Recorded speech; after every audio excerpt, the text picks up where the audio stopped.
നമസ്കാരം പ്രിയ പ്രേക്ഷകർക്ക് പേജ് റൂട്ടിലേക്ക് സ്വാഗതം. 2029-30 ഇന്ത്യ വേറെ റേഞ്ചിലേക്ക് എത്തും.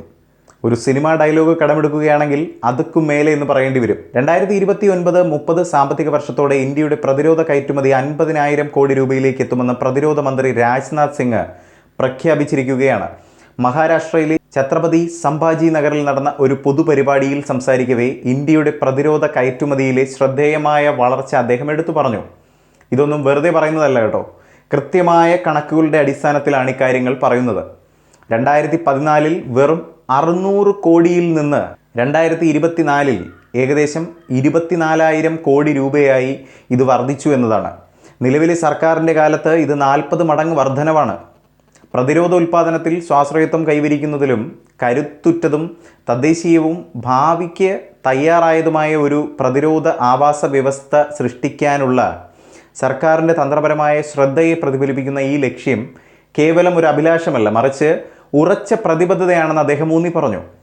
വിദേശ ആയുധ ഇറക്കുമതിയെ ഇന്ത്യ ആശ്രയിക്കുന്നത് കുറയ്ക്കുന്നതിനും ആഭ്യന്തര കഴിവുകൾ വളർത്തുന്നതിനും ലക്ഷ്യമിട്ടുള്ള നിരവധി നയ സംരംഭങ്ങളും പരിഷ്കാരങ്ങളുമാണ് ഈ പുരോഗതിക്ക് കാരണമെന്ന് സിംഗ് ഊന്നി പറഞ്ഞു.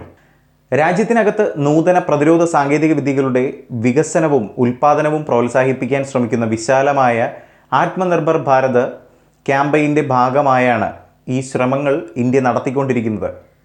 ഇന്ത്യ നിലവിൽ ഇറക്കുമതി ചെയ്യുന്ന ഉയർന്ന നിലവാരമുള്ള സാങ്കേതിക വിദ്യകൾ നവീകരിക്കാനും വികസിപ്പിക്കാനും അതുവഴി 2047 വികസിത ഇന്ത്യ വീക്ഷിത് ഭാരത് എന്ന ദർശനത്തിന് സംഭാവന നൽകാനും ഇന്ത്യൻ യുവാക്കളോട് പ്രതിരോധ മന്ത്രി ആഹ്വാനം ചെയ്തിരിക്കുകയാണ്.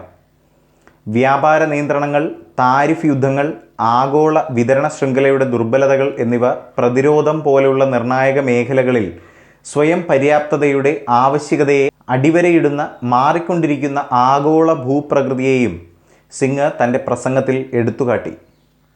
ഇന്ത്യയുടെ സായുധ സേന ഭാവിയിലേക്ക് സജ്ജരാകണമെന്നും ഇതിന് ഡ്രോൺ, സൈബർ യുദ്ധ ഉപകരണങ്ങൾ, കൃത്യതയോടെ നയിക്കപ്പെടുന്ന യുദ്ധ ഉപകരണങ്ങൾ, ഹൈപ്പർസോണിക് മിസൈലുകൾ തുടങ്ങിയ അത്യാധുനിക സംവിധാനങ്ങൾ നിർമ്മിക്കാൻ കഴിവുള്ളതായ ശക്തമായ ഒരു തദ്ദേശീയ വ്യാവസായിക അടിത്തറ ആവശ്യമാണെന്നും അദ്ദേഹം എടുത്തു പറഞ്ഞു.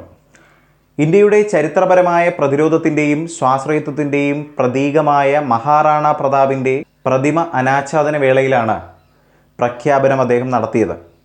മഹാരാഷ്ട്ര മുഖ്യമന്ത്രി ദേവേന്ദ്ര ഫഡ്നാവിസ് ഈ മേഖലയുടെ വളരുന്ന വ്യാവസായിക സാധ്യതകളെ ഉയർത്തിക്കാട്ടുകയും ചെയ്തു.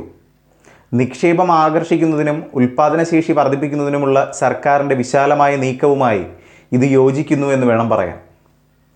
ഇന്ത്യയുടെ പ്രതിരോധ കയറ്റുമതി കഴിഞ്ഞ ദശകത്തിൽ അഭൂതപൂർവമായ വളർച്ച കൈവരിച്ചു. 2029-30 50,000 കോടി എന്ന സർക്കാരിൻ്റെ അഭിലാഷ ലക്ഷ്യം ഇന്ത്യയെ ഒരു പ്രധാന ആഗോള പ്രതിരോധ കയറ്റുമതിക്കാരനാക്കി മാറ്റുന്നതിനുള്ള പ്രതിബദ്ധതയെ അടിവരയിടുന്നു. ഏതായാലും ഈ ഒരു വിഷയവുമായി ബന്ധപ്പെട്ട് പ്രേക്ഷകരുടെ വിലയേറെ അഭിപ്രായങ്ങൾ രേഖപ്പെടുത്താം താഴെ കമൻറ്റിലൂടെ.